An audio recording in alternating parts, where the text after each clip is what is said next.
30 августа был обычный день в селении Предгорное. Мать вышла на прогулку с ребенком. Не успела женщина оглянуться, как на ее глазах мальчик упал в подземный искусственный водоем, который расположен в 100 метрах от их дома. Родители двухлетнего Халида Кашешева считают этот день его вторым днем рождения. С другом с магазина ехал сверху, там наверху магазин.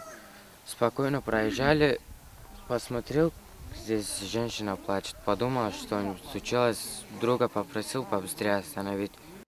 На крик растерянной женщины прибежал Альберт Ахмедов. Мальчик не стал медлить и бросился в яму. Воды там было почти в человеческий рост.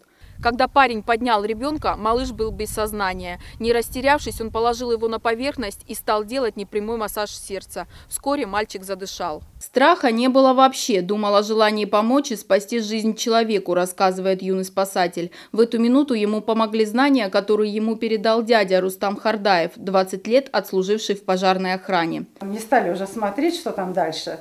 Быстро его в машину домой, чтобы переодеть.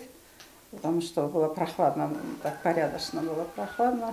После этого случая парень твердо решил, что будет служить в МЧС. Родители поддержали его выбор, и Альберт поступил учиться в Моздокский механико-технологический техникум. Наставники гордятся, что их студент в трудную минуту не растерялся и спас жизнь ребенку. Когда мне сказали фамилию Альберта Ахмедова, вы знаете, я не удивилась. И знаете почему? Потому что вот этот парень, он настолько у нас боевой, настолько добрый и не задумается. Вот скажешь, Альберт, он махом развернулся и побежал.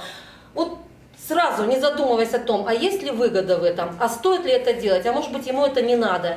Такие поступки нельзя оставлять без внимания, уверены в МЧС, и уже готовят ходатайство о поощрении 15-летнего Альберта Ахмедова.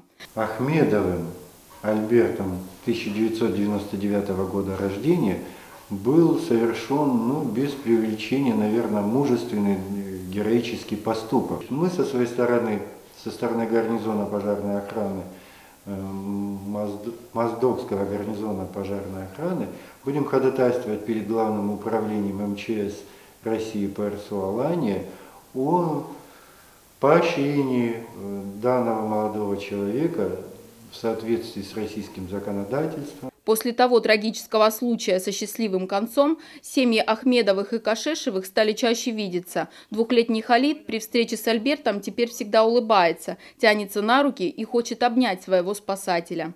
Анастасия Соломатова, Елена Черенкова, Петр Гончаренко, Осетия ТВ.